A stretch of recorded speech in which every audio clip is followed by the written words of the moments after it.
What's happening, everybody? This is Dave from Steel City Drones. Today, we're talking everything you'd want to know about remote ID. We've been waiting to make a video to see how things shake out. We wanted to make sure that we didn't want to make a video and have it be technically incorrect or obsolete as far as the information goes 3 months down the line, 6 months down the line. We wanted to make a video that would be as good as long as possible and to give you everything that you need to know, because we've gotten flooded with calls the past few weeks. Now that everybody knows remote ID is here, and there's a lot of misinformation out there. You know, when we talk to everybody on the phone, they have a lot of misconceptions as to what's needed, what's going to happen. So we're going to straighten all this out. So we're going to chapter everything we're talking about down below in the description. So if you only want to see certain aspects, you can go ahead and go straight down to that. We're going to go ahead and talk about all the technical stuff. We're going to go ahead and do a little demo of how a module works. And then we're going to answer your most commonly, frequently asked questions that we get. So let's dive right into it. So the first thing is, what is remote ID? Remote ID has been in the pipeline for a couple years at least. And now it was finalized about a year ago. And now the deadline is here, September 16, 2023. And it is here. And what do you need to know and what do you need to do? A lot of factors involved here. So remote ID is a technology that is going to allow the drone, either internally or with an external module, to broadcast out certain data, like say, for example, where it is, how high it is, actually the serial number of the aircraft. It's not going to broadcast out any personal information. So just like a cop who stops a vehicle, then they have that license plate, and then they can go ahead and use that license plate to get certain information. This is sort of the same way. So we're going to talk about all the technical aspects. We're going to talk about as far as what it means to comply, whether you should comply or not, what are the most important things to consider, and how all this works. Now, if you want to comply with remote ID, there's two ways to go about it. You can go ahead and use a newer aircraft that already has the technology built into the aircraft, and you really don't have to do anything. Just make sure that the firmware is up to date that has the remote ID functionality. Or you can go ahead and use a drone that doesn't have that built-in technology and add an external remote module like this one right here to your existing aircraft. Now, if you don't want to do either one of those two things, there's a couple ways to go. Let's say you have a Mavic Mini or an Avata or something else that's very light, under 0.55 pounds, and it's not registered and it doesn't have to be registered. You can go ahead and fly your aircraft without needing remote ID, and that's not going to be an issue. Now, if you do have something that is registered or it is over 0.55 of a pound, the other option you have is to be able to go ahead and fly your aircraft at an official regulated FAA identification area. Things like the AMA sites or other types of organizations that are applying for a designated flying area where they can go ahead and use that. They will be available, and there's different ways that you can go ahead and search for those as well, and they will be becoming more and more prominent as we get into this. What are the first steps that we have to do? The first steps that we have to do is to see if we have a drone, we have to see, is it remote ID compatible, and are we going to be able to be compliant with that? And if it's not, then we have to determine what options are for an external module. On the screen you're seeing is the official FAA website to be able to, you can see what drones in real time are compliant as well as you're also going to see not only just the drone manufacturers, you're going to see the actual manufacturers of the remote ID modules. There are remote ID modules out there that are not FAA compliant. So you want to make sure if you're going to go ahead and get an external module that you want to use one that is FAA approved. And this site will be able to tell you exactly. One thing that always is confusing is where is the remote ID serial number located?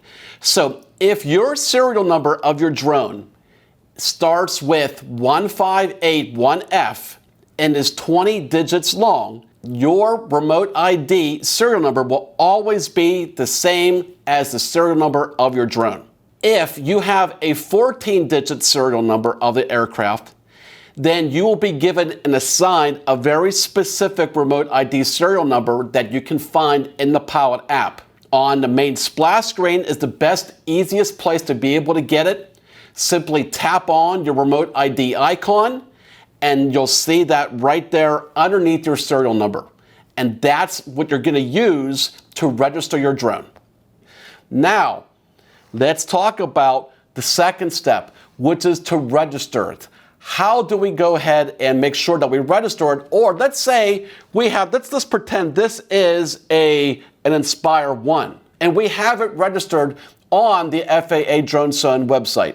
We're now going to have to modify the information on the FAA website in the Drone Zone to actually be compliant with that. So what we're going to do is we're going to step you through this. So we're going to log in to the portal of Drone Zone. We're going to go ahead and go into our inventory. We're going to go ahead and find the aircraft that we have to update. We're going to hit Edit Information. And then we're going to go ahead and take the remote ID serial number and add that in there. Now we're going to go ahead and step you through what to do if you just purchased a new drone that is remote ID and you're registering with that drone. So we're going to go ahead and hit Add New Aircraft. We're going to add that information in there as normal. And then we're going to say, yes, this is a remote ID aircraft. Again, we're going to take the same kind of steps that we just used for if we're modifying an existing one to show you how to be able to find your aircraft remote ID serial number, put that information in, and finish up and complete the registration. The next thing that we're going to want to do is put a little sticker on here that say that it is remote ID compatible. Now, you can go ahead and make your own sticker and put that on there. Let's say it's a FreeFly Alta, for example, and you need to use an external module on there. You're going to have to go ahead and make up your own sticker or check with your manufacturer to see if they offer a sticker for you. And even in fact, like say some of the older DJI drones that are not remote ID compatible right now, which is like the Mavic 2s, for example, or the original Mavics, the Phantom 4s, the Inspire 1, Inspire 2, etc. Those kinds of ones, as if there's some of them will be coming online with the firmware update, like Phantom 4 RTK and Air 2, for example. But as they come available and are remote ID compliant with a firmware update, so we talked about registration, adding on a little sticker that says it's compliant, and then the last thing you're going to have to do is to make sure that the firmware that's installed on our aircraft is remote ID compatible. You're just going to have to check. For example, go to DJI's website, find your specific model, go to the download section, and look at the different firmware versions to see what is remote ID compatible. Now, there's also other ways besides that we can go ahead and make sure that our drone is remote ID compatible. So there's two different ways that we can look at in the Pilot 2 app, for example. You'll be able to see your little remote ID icon, and it should be black. And if it's black, that means that it did its self-check, it recognized it, and it's working correctly. If it turns out to be red, that means it has not passed the check or it is not remote ID compatible. Once you get into your camera view, you'll be able to see if there's any kind of problems. Now, if your aircraft is remote ID compatible and it is not working correctly, then it's not going to allow you to take off at that point. So now let's talk about external modules if you need to find the serial number. If you purchase something like DroneTag, they have an app. When you go register it, it'll show you that serial number at that point of registration. If your external module didn't come with an app, you can use an app like DroneScanner, which will automatically detect it once it's powered up. Let's say we have a Mavic Mini 3, or let's say we have a Nevada. DJI currently right now is giving you choices for firmware that is remote ID compatible and not. So let's say we have this Mini 3 right here and we're only using it for recreational purposes. And this is not registered with the FAA drone zone. Then you can simply keep the existing firmware on here that's not remote ID compatible, and you'll be able to use this and not have to comply with remote ID. You can keep the older firmware on here. The same way goes with the Avata.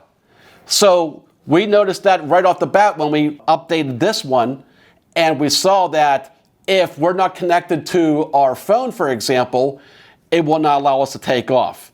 So you can go ahead, but if you use the older firmware that it does not have the remote ID functionality to it, you don't have to worry about that. Again, if it's just using it for recreational purposes and it is less than 0.55 pounds, then you do not have to comply with it as long as it's not registered, or you do not have to register it.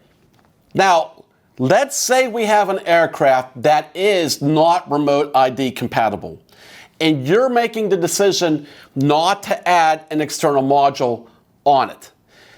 A lot of people think that, let's use an older DJI aircraft, for example, like the Inspire 1 or the Inspire 2. A lot of people think that DJI is going to go ahead and lock out the aircraft and prevent it from flying if you do not comply with remote ID. That is not the case. At least it's not the case right now. Can that change down the road? Possibly.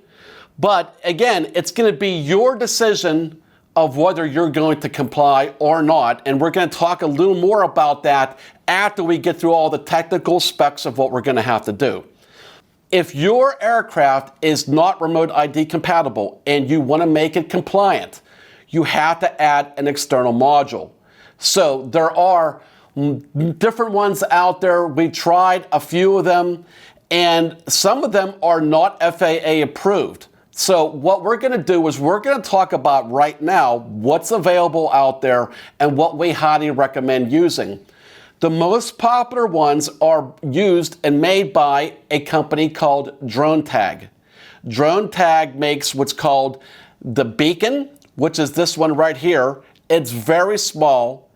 It has a little antenna on it right here that you can just zip tie to it.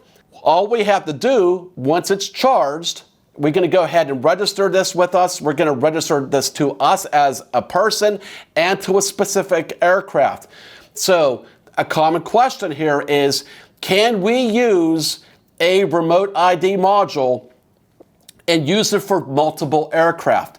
Not very easily, because then basically you're going to have to go in there and remove the registration and then change that registration. And in some cases, right now, it's not possible to change the registration for this specific one right here. So this one right here is $299. The Mini is $399. So they are not inexpensive.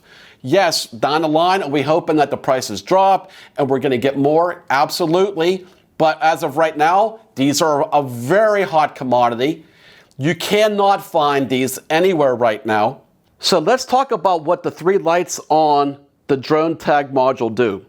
So let's go from left to right. The LED on the left is the device status LED. If it's green, it's all ready to use and start. The one in the middle is for the remote ID LED. So if there's any kind of issues, the LED on the right is the positioning LED. So right now it is yellow. So that means it's waiting for a specific component or the ability to be able to get satellite data. So right now we're indoors, and that's why this is yellow. So after it's outdoors for a few minutes, it will turn green. And then once we have all three LEDs are green, then we can go ahead and fly. Now we're using our Inspire 3, but we're going to pretend that the Inspire 3 does not have remote ID. We'll just pretend that it's an Inspire 1 or 2. We're going to go ahead, get it up in the air. Then we're going to open up DroneScanner. There are other ones out there like DroneScanner. DroneScanner is simply going to be able to go ahead and find all local remote IDs that are broadcasting in a very close area. Now this one right here is going to go ahead and broadcast the Bluetooth, and it has a range of about 1.5 miles. And you'll see that DroneScanner has the ability to not only show you live current location, but also it has a follow the drone mode. So you can actually follow the drone around, and it will keep the trace of the drone for the entire flight. And you can see this is the data that it's being able to broadcast and be received by other people. It's not going to show you anything as far as personal information, and the remote ID module is not going to be able to show where the pilot is or where the remote controller is. It will show you how far the drone is away from your phone that has the app on it, but that's the only thing it's going to give you as far as the pilot information. Now let's start talking about some of the common questions that we get. So question number 1, do I have to get a hotspot or a network connection to my remote controller for remote ID to work? No, you do not. So even whether it's an external module like this one, or your aircraft has internal remote ID, the drone itself is going to broadcast everything out. The module itself is going to go ahead and broadcast that out, or if it's internal, the drone is going to do that for you. And the number one question I get, and maybe it's not even necessarily a question, but I also see comments out there, is I am not going to comply. Or why should I comply if the perception is that the FAA is not going to be able to enforce any of this stuff? And I'm not going to go ahead and say one way whether it's right or wrong. That's up to you. But I am going to talk about something that you're going to go ahead and want to take into account when you are considering your decision. And that is, as far as the standpoint of liability, are you covered? So, most commercial pilots out there have drone insurance to protect themselves, their business, their livelihoods from a crash that causes bodily injury or property damage or some type of damage where then the drone operator can be liable for some type of financial payment. So what happens, let's say in an unfortunate event of an accident, this drone crashes right here and causes damage of, let's say, $50,000 for whatever that might be. So what do you normally do? You're going to go ahead and file an insurance claim. So the insurance company is going to look at it from every single angle. They're going to see, are you FAA certified? Are you being compliant with all parts of Part 107 and now also every aspect of remote ID? And if you're not, they're not going to go ahead and pay out. And that can definitely affect your livelihood, your business, and your financial well-being for that matter. So I hope this helps give you a real good understanding of where we are with remote ID If you have any questions, feel free to call us at the office. We'll be glad to talk to you. You can email us, put questions down in the comment section below. And if you haven't yet, please help us grow the channel. Go ahead and hit the subscribe button and hit the notifications so that when we get new products and new reviews or videos out there, you'll be able to see them as soon as they come out. And also, we have a new Instagram page with a lot of new content there. You want to also be able to go ahead and follow us on Instagram. So thanks again for watching. We'll talk to you soon. Steel City Drone Flight Academy offers the most comprehensive on-site commercial remote pilot training program in the United States. Our team of professional drone instructors has more than 30 years of combined experience and have trained more than 1,000 students to fly drones commercially. We offer on-site training anywhere in the United States. Our most popular training package is a 4-day commercial program. Day 1, it's an introduction to drones day, an introduction to flying day, equipment familiarization. Day 2 is all-day flying. It's our advanced flying. You learn up to 15 different practice exercises. You learn how to fly manually without any automation, and you're going to be amazed by the things that you can do by the end of the day. The 3rd day is what we call Advanced Ground School. We teach you everything that the Part 107 test does not. And that's going to be everything, nuts and bolts from a theory standpoint on how to be able to do flight missions. If you want to really sharpen up how to fly drones commercially and professionally, this is a day that you cannot miss. The 4th day is a commercial applications day, where we're taking the first 3 days, putting it all together, and we're doing simulated training missions that you would normally do for commercial flying. What sets us apart from other training schools is that we teach you how to fly manually without any automation so that you're prepared to respond to the worst type of situation a pilot can experience.